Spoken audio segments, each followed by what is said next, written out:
Hello everyone. आज का topic है मल्टीप्लेक्सर।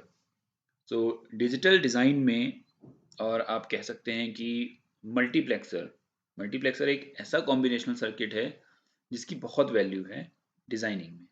ओके, तो हम किसी भी तरीके का circuit combinational circuit with the help of multiplexer design कर सकते हैं। और मल्टीप्लेक्सर का सबसे जो ज़रूरी एप्लीकेशन है वो है आपका कम्युनिकेशन में। तो मल्टीप्लेक्सर का जो मतलब होता है वो ये होता है कि इसमें बहुत सारे इनपुट्स हो सकते हैं और उन सारे इनपुट्स को हम with the help of select line select करके सिंगल आउटपुट में भेज सकते हैं। ओके, तो जैसा आपको ये डायग्राम यहाँ दिख रहा है कि आपने क्या किया, आपने इनपुट पे बहुत सारे सिग्नल्स इनपुट सिग्नल्स अप्लाई कर रखे हैं। ओके, देन आप क्या कर रहे हैं, यहाँ पर एक सिग्नल सेंड कर रहे हैं और with the help of D multiplexer, तो हम मल्टीप्लेक्सर के बाद डी मल्टीप्लेक्सर पढ़ेंगे। With the help of D multiplexer आप उन सारे सिग्नल्स को वापस ओरिजिनल इनपुट सिग्नल फॉर्म में भेज रहे हैं, सेंड कर रहे हैं। ओके, तो अब देखिए क्या है कि सपोज कहीं पे भी आप कम्युनिकेशन कर रहे हैं। ओके, और कोई ऐसा सिस्टम आप यूज़ कर रहे हैं जहाँ पे बहुत सारे सिग्नल्स इनपुट में अप्लाई हो रहे हैं, तो आप सारे सिग्नल्स को एक साथ तो यूज़ नहीं कर सकते, या फिर सपोज आपको इन सिग्नल्स को वन बाय वन सेलेक्ट करना है, या जब इनकी ज़रूरत है, या कौन सा इनपुट सिग्नल आउटपुट पे आना चाहिए ये आप डिसाइड करेंगे। तो इसके लिए हम क्या करते हैं, हम सेलेक्ट लाइंस यूज़ करते हैं। क्या यूज़ करते हैं हम? Select lines. तो जो हमारे इनपुट को सेलेक्ट करे, इसलिए हम इनको बोलते हैं सेलेक्ट लाइंस। अब ये सेलेक्ट लाइन क्या करती हैं, अपने अकॉर्डिंग, अपने कॉम्बिनेशंस के अकॉर्डिंग पर्टिकुलर इनपुट को सिलेक्ट करती हैं और आउटपुट पे सेंड कर देती हैं। Okay, clear? तो हमें क्या याद रखना है, मल्टीप्लेक्सर एक ऐसा कॉम्बिनेशनल सर्किट है जो with the help of select lines आपके इनपुट्स को सेलेक्ट करके आउटपुट पे सेंड करता है। So multiplexer is a combinational circuit that basically works with the help of select lines, okay, and it decides which input will be available at the output. अब देखिए select line के और number of inputs के, तो ये आपके क्या है, नंबर ऑफ इनपुट्स। तो सेलेक्ट लाइंस में और नंबर ऑफ इनपुट्स में एक रिलेशन होता है। ओके, तो देखिए वो रिलेशन क्या होता है, अगर मेरे पास n सेलेक्ट लाइन है, अगर मेरे पास n सेलेक्ट लाइंस हैं, तो मेरे नंबर ऑफ इनपुट्स जो होंगे वो 2 की पावर n होंगे। ठीक है, नोट डाउन कर लीजिए इस चीज को, बहुत जरूरी बात है ये। ओके, सो अगर मेरे पास n सेलेक्ट लाइंस हैं तो मेरे नंबर ऑफ इनपुट्स कितने होंगे, 2 की पावर n। तो फॉर एग्जांपल सपोज n की वैल्यू अगर 1 है, तो इनपुट कितने होंगे, यहाँ इनपुट लिख लेते हैं, इनपुट कितने होंगे 2। अगर n 2 है तो इनपुट्स कितने होंगे 4। अगर n 3 है तो इनपुट्स कितने होंगे 8। For n equal to 4 inputs होंगे आपके 60। क्लियर, इतनी बात समझ में आई? तो जब भी आप ड्रॉ करेंगे, सपोज आप कोई मल्टीप्लेक्सर का ब्लॉक ड्रॉ कर रहे हैं, तो आप क्या करेंगे, आपने यहाँ लिखा सपोज मल्टीप्लेक्सर और यहाँ लिख दिया 4 2 1, तो इसका मतलब क्या हुआ, आप 4 इनपुट्स को 1 आउटपुट में ले रहे हैं। तो ये आपके 4 इनपुट्स हैं, तो 4 2 1। और कितनी सेलेक्ट लाइन चाहिए होंगी हमें इसके लिए, 2। तो देखिए नोटेशन कैसे करेंगे, S1 S0। क्लियर? तो देखिए S1 S0 क्या रिप्रेजेंट कर रहे हैं, 0 आपका S0 को रिप्रेजेंट कर रहा है और 1 आपका दूसरी सेलेक्ट लाइन को कर रहा है। अगर आपको तीसरी सेलेक्ट लाइन लेनी है तो आप क्या लिख सकते हैं, S2। फोर्थ लेनी है तो क्या लिख सकते हैं, S3। ये नोटेशंस हैं। ओके, अब देखिए इनपुट्स को कैसे किया जाएगा, आप क्या भेज रहे हैं, डेटा। तो मैंने इसको रिप्रेजेंट किया इस तरीके से, D0 D1 D2 and D3। Clear? So D0 हो गया आपका डेटा, जो कि 0, मैंने इस लाइन को 0 नोटेशन दे दिया, इसको 1 दे दिया, इसको 2 दे दिया, इसको 3 दे दिया। क्लियर? तो यानी कि जो 3 है वो इस लाइन से जाएगा, 2 इस लाइन से जाएगा, 1 इस लाइन से जाएगा और 0 इस लाइन से जाएगा। ओके, और यहाँ पे आपने कुछ आउटपुट दे दिया और आपने नाम दे दिया उसको y। तो इस तरीके से आप मल्टीप्लेक्सर डिजाइन करते हैं। ओके, तो number of select lines, number of inputs, and then output, और बीच में आप उसको लिखेंगे नोटेशन कि आप कौन सा मल्टीप्लेक्सर बना रहे हैं। चलिए, तो देखिए यहाँ पे यही चीज लिखी हुई है हमने, 2 to 1 multiplexer. Okay, so 2 inputs, 1 output, 1 select line, 4 to 1, 4 inputs, 1 output, 2 select lines, 8 to 1, so 8 inputs, 1 output, 3 select lines, 16 to 1, so 16 inputs, 1 output, 4 select lines। Clear? तो अब हम एक एक करके इनको डिजाइन देखेंगे, कैसे डिजाइन किया जाता है। ये हमारी प्रॉब्लम स्टेटमेंट है। तो सपोज मुझे एक 4 to 1 मल्टीप्लेक्सर डिजाइन करना है, तो क्या उसकी ट्रुथ टेबल होगी, क्या उसका एक्सप्रेशन फाइंड आउट मैं करूंगा, और किस तरीके से मैं with the help of basic gates उसे इंप्लीमेंट करूंगा। ओके, तो चलिए देखते हैं। तो ये है 2:1 मल्टीप्लेक्सर। अब देखिए, 2:1 मल्टीप्लेक्सर में 2 इनपुट्स होंगे, तो यहाँ नोटेशन A1 A0 से दे दिया गया है, कोई दिक्कत नहीं है, आप कोई सा भी नोटेशन यूज कर सकते हैं। आप इसकी जगह D1 भी लिख सकते हैं, आप इसकी जगह I1 इनपुट 1 भी यूज कर सकते हैं। ओके, यहाँ आप D0 लिख सकते हैं, यहाँ आप I0 लिख सकते हैं, लेकिन इसका मतलब यही होगा कि 0 डेटा यहाँ से आ रहा है और 1 डेटा यहाँ से आ रहा है, बस ये आपको याद रखना है। ठीक है, ये मैं आपसे ऐसा क्यों कह रहा हूँ, क्योंकि जब आप सेलेक्ट लाइन का यूज करोगे तो आपको ये देखना पड़ेगा कि आप कौन सी सेलेक्ट लाइन पे कौन सा इनपुट ले रहे हो। ओके, तो चलिए ट्रुथ टेबल पे चलते हैं। तो देखिए यहाँ पे मेरे पास एक ही सेलेक्ट लाइन है, तो मैंने उसे नाम दे दिया S0। ओके, अब ये सेलेक्ट लाइन डिसाइड करेगी कि कौन सा इनपुट आना चाहिए कब। क्लियर? तो देखिए ये सेलेक्ट लाइन की कितनी वैल्यू हो सकती है, या तो 0 होगी या फिर 1 होगी, क्योंकि सिंगल सेलेक्ट लाइन है, 1 है। तो अगर एक वैल्यू है, एक वेरिएबल है, तो उसकी दो ही वैल्यूज होंगी, 0 और 1। तो अब देखिए, जब आपकी सेलेक्ट लाइन की वैल्यू s की वैल्यू 0 होगी, तो A0 इस पे जो भी वैल्यू गिवन होगी वो आपकी आउटपुट पे आएगी। क्लियर? ये पॉइंट आपको ध्यान रखना है, तो इसीलिए हम ये नोटेशंस यूज करते हैं। अब अगर आपने s की वैल्यू 1 दी, तो ये A1 पे जो भी वैल्यू होगी वो आउटपुट पे आएगी। क्लियर है? तो आप ये कह सकते हैं कि ये दोनों डेटा फ्लो करना चाह रहे हैं, लेकिन उनको कौन कंट्रोल कर रहा है, ये सेलेक्ट लाइन। ओके, तो ये सेलेक्ट लाइन ही बताएगी कि इस डेटा को यहाँ जाना है या इस डेटा को यहाँ जाना है। क्लियर? तो देखिए s की वैल्यू जब 0 है तो A0 आउटपुट पे आएगा, A0 आउटपुट पे आ गया। जब s की वैल्यू 1 है, s की वैल्यू 1 है, तो A1 आउटपुट पे आएगा, सो A1 आउटपुट पे आएगा। क्लियर? आई होप ये पॉइंट समझ में आ गया आपको। अभी हम जब 4 to 1 8 to 1 करेंगे तो और अच्छी तरीके से समझ में आएगा, क्योंकि वहाँ नंबर ऑफ वेरिएबल्स भी ज़्यादा होंगे इनपुट पे और नंबर ऑफ सेलेक्ट लाइन्स भी ज़्यादा होंगी। चलिए, अब देखिए, अब मुझे क्या करना है, इस आउटपुट के लिए एक्सप्रेशन लिखना है। ठीक है, तो ये आउटपुट कैसे जनरेट होगा, वाई आपको चाहिए। ठीक है, अब आपका बेसिक काम क्या है, बेसिक जॉब ये है कि ये सारे इनपुट्स आउटपुट पे आने चाहिए with the help of this select line. Clear? तो देखिए, आपको चाहिए ए नॉट का डेटा चाहिए। अब A0 कब आएगा, जब आप S पे 0 अप्लाई करेंगे। ओके, अब मैं SOP फॉर्म की बात कर रहा हूं, तो मैं 0 तो नहीं लिखूंगा, इसको क्या लिखूंगा, 1। तो यहाँ पे मैं S0 को क्या लिखूंगा, S0 बार। तो A0 multiply with S0 bar plus दूसरा आउटपुट क्या आना चाहिए, A1, और कब आना चाहिए, जब S0 की वैल्यू क्या होगी, 1 होगी। ओके, आउटपुट क्या आना चाहिए, A1 कब आएगा, जब S0 की वैल्यू क्या होगी, 1 होगी। तो मैं यहाँ पे 1 के लिए क्या लिखूंगा, इसको डायरेक्ट S0। तो मैंने यहाँ पे लिख दिया इसको S0।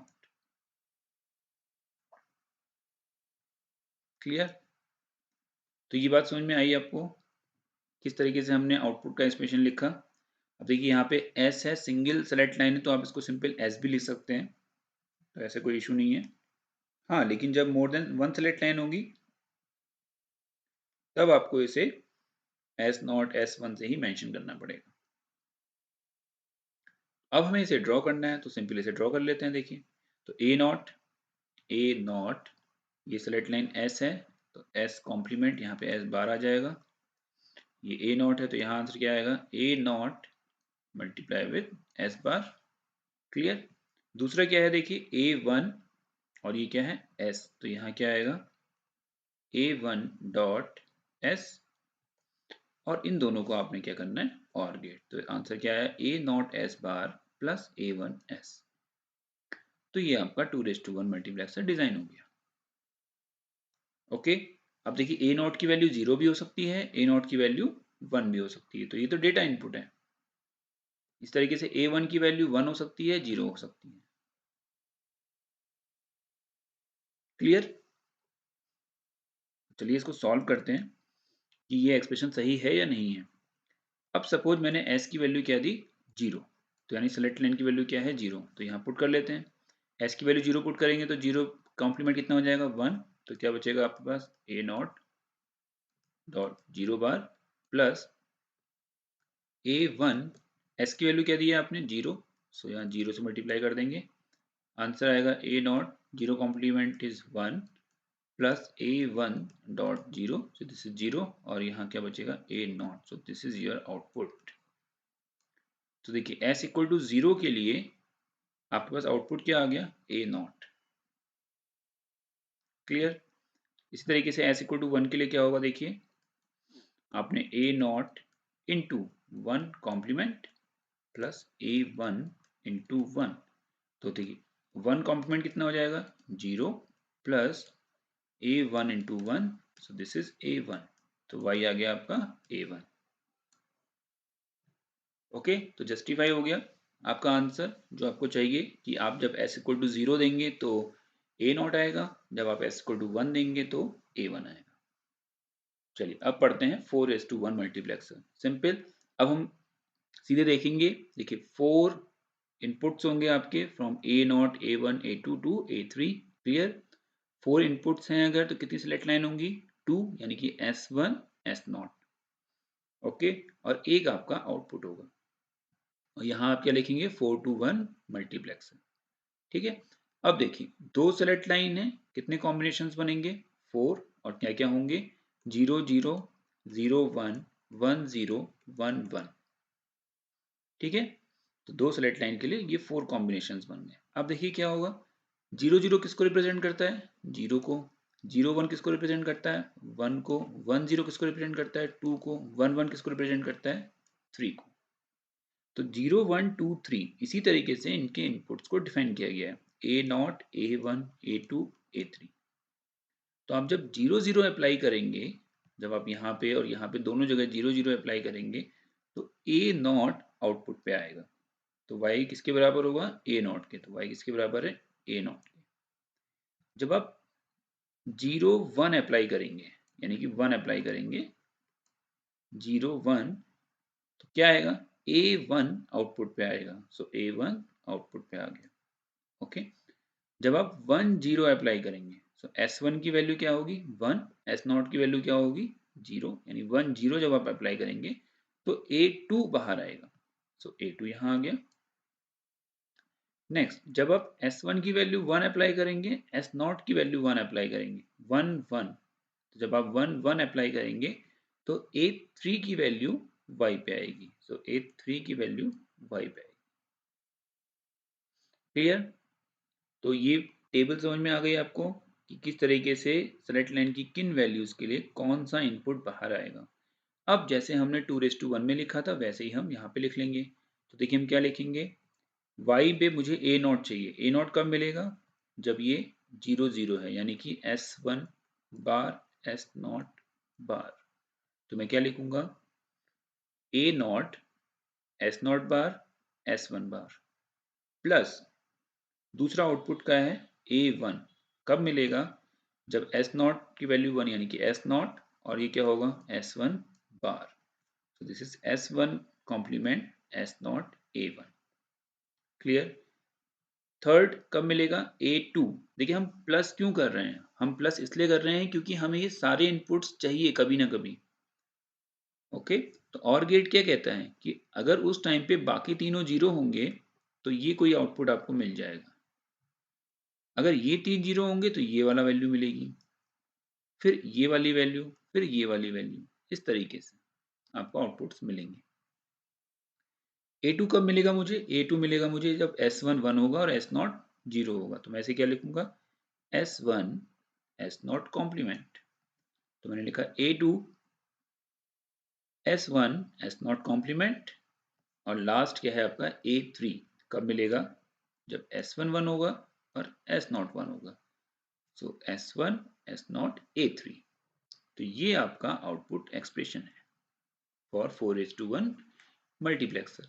अब सिंपल आपको इसे डिजाइन करना है with the help of basic gates. तो आपने क्या किया, दोनों सेलेक्ट लाइंस ली S1 S0, उनके कॉम्प्लीमेंट्स लिए, ओके, और यहाँ पे सॉल्व कर दिया। सपोज देखिए A3 के लिए आपको क्या चाहिए, this is S1 S0 A3, तो आपको आउटपुट क्या मिलेगा? S1 S0 A3। Clear? A2 के लिए क्या चाहिए?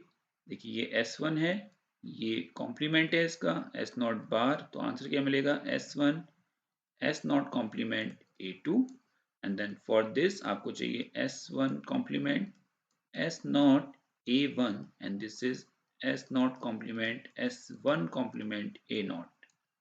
देखिए ये वाला जो है, देखिए A0 ये इस कॉम्प्लीमेंट से आया और ये इस कॉम्प्लीमेंट से। ओके, तो इट इज़ वेरी इजी, बहुत आसान है। अब आपको सिर्फ एक बार प्रैक्टिस करनी है। अब मैंने आपको ये पढ़ा दिया, अब आप इसको एक बार खुद बनाने की कोशिश करिएगा।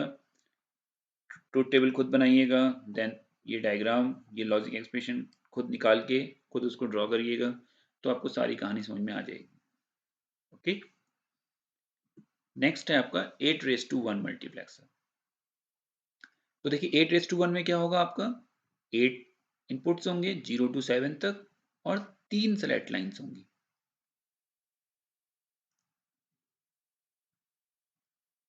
तीन सेलेक्ट लाइन्स को आपने क्या नाम दिया? S1 S0, सॉरी S2, ये यहाँ पे मिसप्रिंट है, तो दिस इज S2 S1 और S0, और आपके इनपुट्स क्या होंगे? A0 A1 A2 A3 A4 A5 A6 A7। Okay, and this is your output Y। तो अगेन आप तीन सेलेक्ट लाइन के लिए कॉम्बिनेशंस बनाएंगे। कितने कॉम्बिनेशन बनेंगे? 0 to 7 यानी 8 कॉम्बिनेशन। तो अब ये चीज़ें आपको समझ में आ जानी चाहिए कि कितने इनपुट्स हैं, कितने कॉम्बिनेशन बनेंगे, इस तरीके से सेलेक्ट होंगे। तो अब देखिए ये क्या है, ये 0 है, 1 है, 2 है, 3 है, 4 है, 5 है, 6 है, 7 है। तो ये अपने रेस्पेक्टिव इनपुट्स को ही सेलेक्ट करेंगे। तो आप जब 1 1 1 अप्लाई करेंगे यहाँ पे 1 1 1, तो वो क्या करेगा, A7 को उठाएगा, उसकी वैल्यू को उठाएगा और उसे आउटपुट पे दे देगा। क्लियर? अगेन देन आप क्या करोगे, इनके लिए एक्सप्रेशन लिख लोगे, तो आपको 8 एक्सप्रेशन मिलेंगे प्लस फॉर्म में। तो देखिए यहाँ पे 1 2 3 4 5 6 7 8, इस तरीके से आपको यहाँ पे ये आउटपुट मिल जाएगा। ओके, अब एक जो जरूरी चीज है वो है आपकी ये इनेबल पिन, जो आप हर डायग्राम में देख रहे होंगे। तो इस इनेबल पिन का काम होता है इस आईसी को इनेबल करना, कि मुझे अगर मुझे काम कराना है इस सर्किट से, इस आईसी से कुछ आउटपुट चाहिए, तो मुझे उसे इनेबल करना होता है। ओके, तो इनेबल पिन का ये काम है। नेक्स्ट है आपका मल्टीप्लेक्सर ट्री। तो देखिए मल्टीप्लेक्सर ट्री क्या करते हैं, या मल्टीप्लेक्सर ट्री में क्या करते हैं, हम एक बड़ा मल्टीप्लेक्सर अगर मुझे बनाना है, तो उसे हम छोटे छोटे मल्टीप्लेक्सर से मिलके बनाते हैं। और इसमें हम क्या करते हैं कि आप ये कह सकते हैं कि जो इनेबल पिन है मल्टीप्लेक्सर में, उसको हम यूज करते हैं एज अ सेलेक्ट लाइन, और हम कुछ छोटा और मल्टीप्लेक्सर यूज कर सकते हैं, वहां पे हम सेलेक्ट लाइन डिफरेंट तरीके से यूज कर सकते हैं। तो ये कुछ तरीके हैं, टेक्निक्स हैं, जिसकी वजह से हम बड़े मल्टीप्लेक्सर को with the help of small multiplexers design कर सकते हैं। तो देखिए जैसे आप यहाँ फिगर में देख रहे हैं, ये एक 8:1 मल्टीप्लेक्सर है। क्या है? एक 8:1 मल्टीप्लेक्सर। तो इसके स्पेसिफिकेशंस क्या होंगे, इसमें 8 इनपुट्स होंगे, 3 इसमें सेलेक्ट लाइंस होंगी, ओके, और 1 इसमें आउटपुट होगा। क्लियर? चलिए, तो देखिए 8 इनपुट्स हैं। अब मुझे इसे with the help of small multiplexer बनाना है। सपोज इसे मुझे 4:1 से बनाना है, इसे मुझे 2:1 से बनाना है, इन दोनों मल्टीप्लेक्सर को यूज करके बनाना है। ओके, तो देखिए इनपुट में मैंने क्या किया, दो 4:1 मल्टीप्लेक्सर्स ले लिए, जिससे मेरे 8 इनपुट्स कवर हो जाएंगे। तो देखिए क्या हुआ, 4 इनपुट्स तो मैंने नीचे वाले मल्टीप्लेक्सर में दे दिए, 4 इनपुट्स मैंने ऊपर वाले मल्टीप्लेक्सर में दे दिए, तो ये 8 इनपुट्स हो गए। क्लियर। अब लेकिन 4:1 मक्स में तो 2 ही सेलेक्ट लाइन्स होती हैं, और मेरे पास कितनी सेलेक्ट लाइन है, 3। तो मैंने क्या किया, 2 सेलेक्ट लाइन्स तो यूज कर ली यहां पर। ओके, अब एक सेलेक्ट लाइन बची। अब क्योंकि ये 2 मल्टीप्लेक्सर हैं, तो ये 2 आउटपुट जनरेट कर रहे हैं, तो मैं क्या कर सकता हूं, मैं इन दोनों आउटपुट्स को एक मल्टीप्लेक्सर में, और किस तरीके के, 2:1। तो इन दोनों आउटपुट्स को मैंने क्या किया, इस 2:1 मल्टीप्लेक्सर में एज अ इनपुट यूज कर लिया, और जो मेरी एक सेलेक्ट लाइन बची थी उसको मैंने इस मल्टीप्लेक्सर में अप्लाई कर दिया। ठीक है, और ये मेरा आउटपुट आ गया। पॉइंट समझ में आया कि हमें इस तरीके से ट्रिक लगानी है कि हम तीनों सेलेक्ट लाइन यूज कर लें, और 8 जो इनपुट्स गिवन है उनको भी यूज कर लें। ओके, तो अब देखिए कैसे करते हैं इसको, ये हमने ऐसा कैसे बनाया। देखिए मेरे पास 3 सेलेक्ट लाइन है, तो मैंने लिखा S2 S1 S0। एक मेरे पास आउटपुट होना चाहिए, क्योंकि मल्टीप्लेक्सर का एक ही आउटपुट होता है। देन मैंने लिखा 0 0 0 0 0 1 0 1 0 0 1 1 1 0 0 4 5 6 एंड 7। ओके, तो अगेन अब अगर इसकी ट्रुथ टेबल को देखें, तो ये स्टार्टिंग के देखिए आप 4, और यहाँ देखिए आप 4। तो देखिए S2 इन सब के लिए कॉमन है, S2 की वैल्यू क्या है, 0, और बाकी वैल्यूज क्या हैं, 0 0 0 1 1 0 1 1। क्लियर।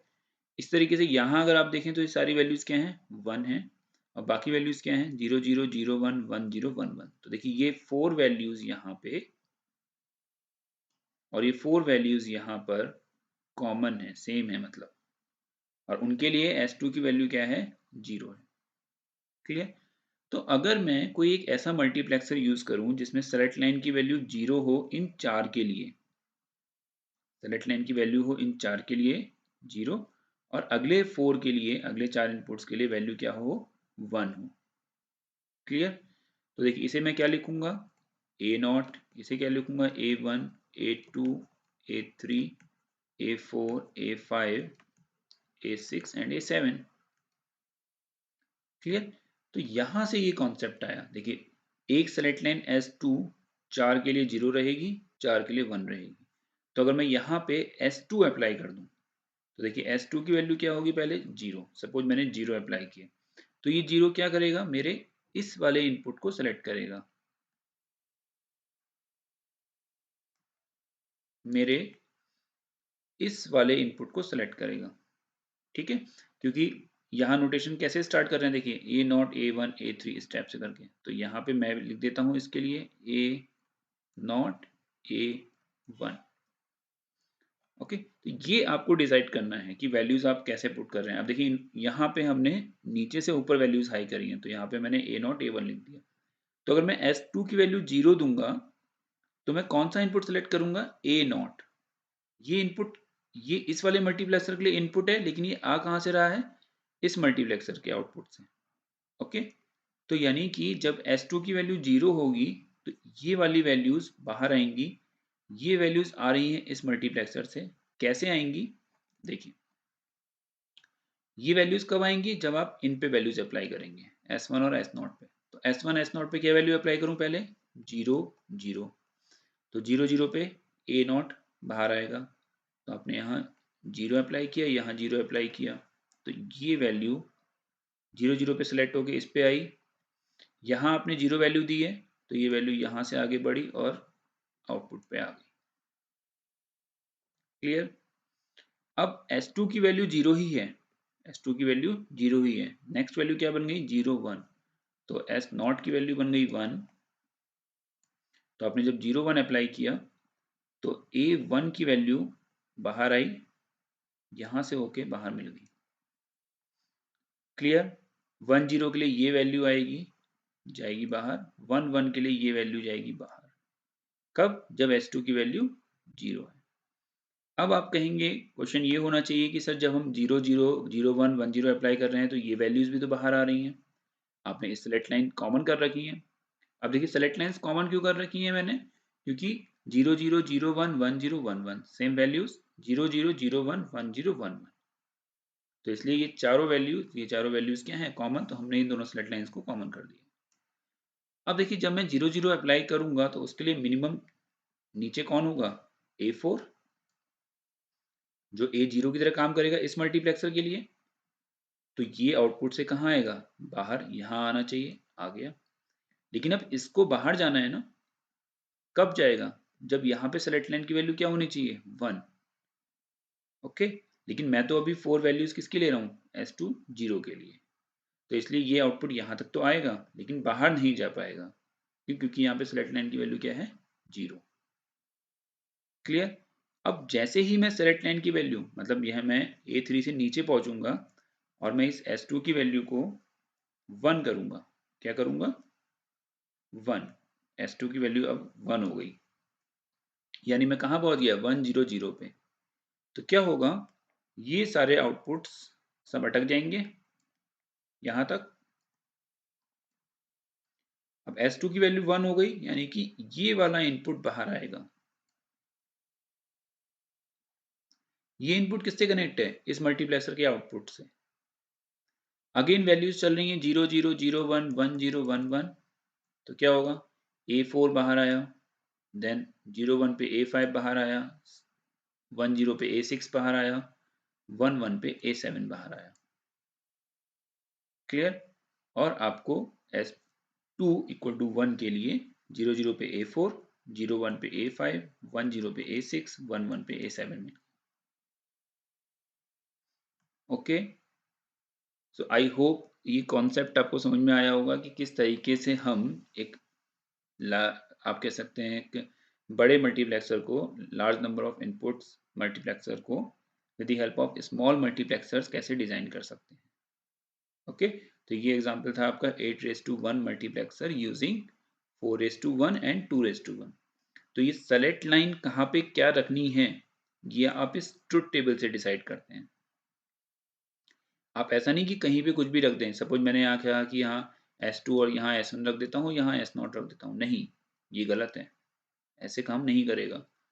तो आपकी जो सेलेक्ट लाइन जो इन चार के लिए 0 दे रही है, इन अगले के लिए 1 दे रही है, उन उस सेलेक्ट लाइन को ही, और मैक्सिमम जो पॉसिबिलिटीज है, जबकि जो MSB वाली सेलेक्ट लाइन होती है वो ही आपकी सबसे लास्ट में आउटपुट के पास आती है।